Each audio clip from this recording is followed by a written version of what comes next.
let's talk about visioning.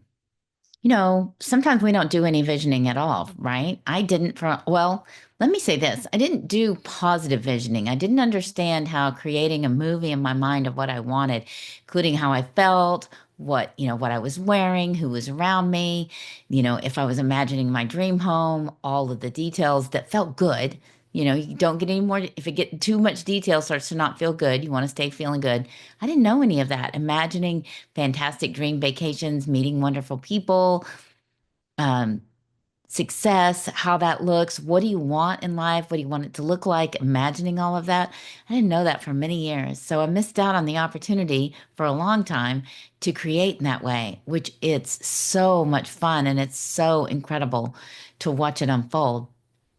And but I will say that I did unintentionally learn young how to create movies that were not good, imagining the worst things and feeling scared and that attracts negative the same way that imagining the great things and feeling good attract the positive. So I had no idea that I was creating a lot of the drama and the challenges in my life by what I was thinking and what I was telling myself and what I was imagining, all of it.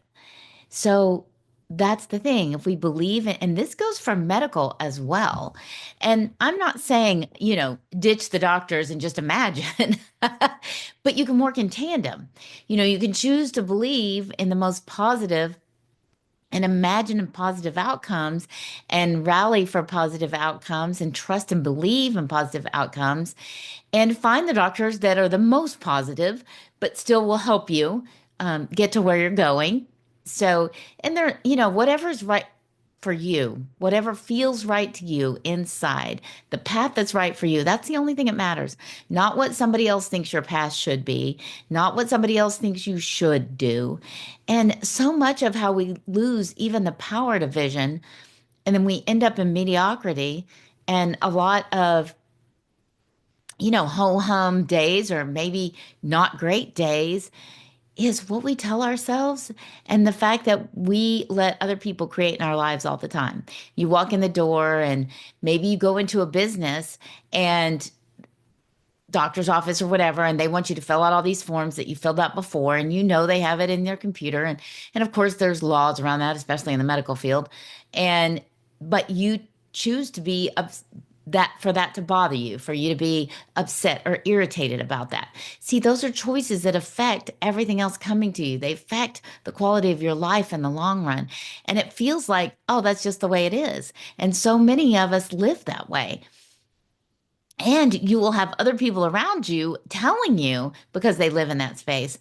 And you can love people dearly and not join them in that space. But it does take a concerted effort to be aware of it and choose. Imagine, you can do mind visioning simply for the day, the day you want to unfold, how you want the interactions to go between your family, your spouse, your children, how you want the interactions to go at work with your clients, with your coworkers, with your bosses, whatever it is.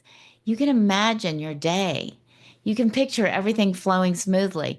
But the thing is also, if you do that every day and you imagine the bigger things that you want, if you take a few minutes to really let that mind movie be real and put the feelings in there and notice the details, what you're wearing, how you feel, who you're with, what the house looks like, the dream house, the dream car, the vacation.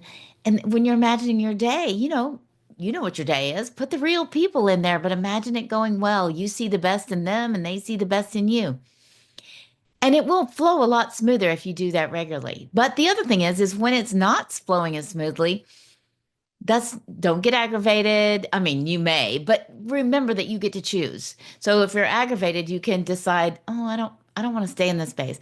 Not because the other person may not have deserved your aggravation. Maybe they totally deserved it, but you don't want what it brings you. Because when you're aggravated and grumpy because of one interaction, you're setting yourself up for the next interaction to be less than pleasant because you show up grumpy and grouchy and talking about your last experience. And so if you want more, you have to choose more. And that means sometimes choosing to get yourself back in space and remind yourself. I remind myself really often, everybody's doing the best they can with the knowledge and tools they have, even if their best isn't very good. It's all they got. And the reason I say that is so I don't take it personally.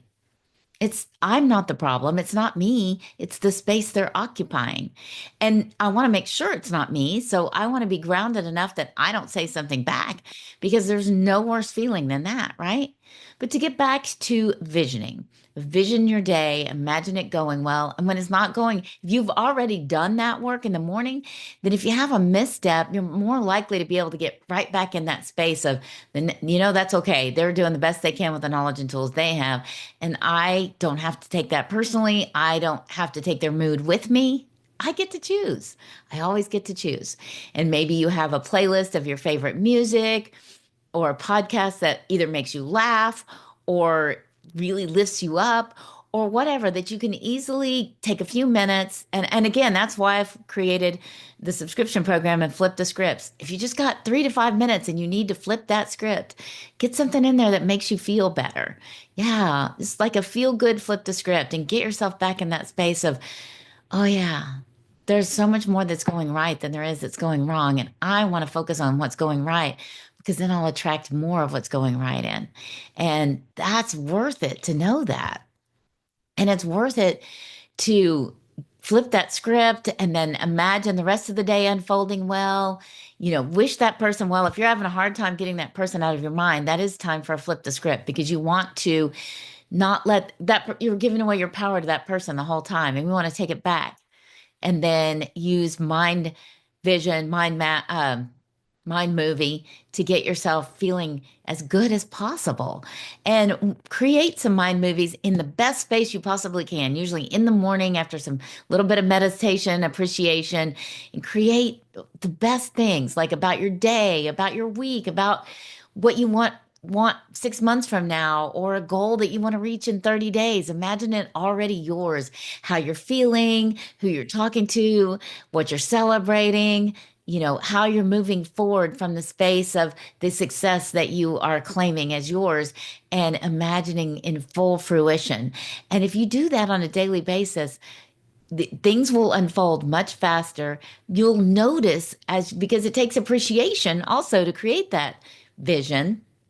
And so you'll continue to notice all the beautiful things showing up and realize that a lot of them are coming from your visioning. And I want to point out that you can imagine, a stage full of people or a stage with an audience full of people, lots of people, however, stadium, whatever you want to imagine, and then realize, that same thing may come through in terms of getting to be on a TV show that has millions of viewers. It's still the same millions of audience that you imagine. So just remember too that your vision can come about in so many different wonderful, wonderful ways when you open the door and trust and believe and create that vision and savor that vision and enjoy the texture and the taste and the feel and the emotion of that vision. That is how you bring it to life.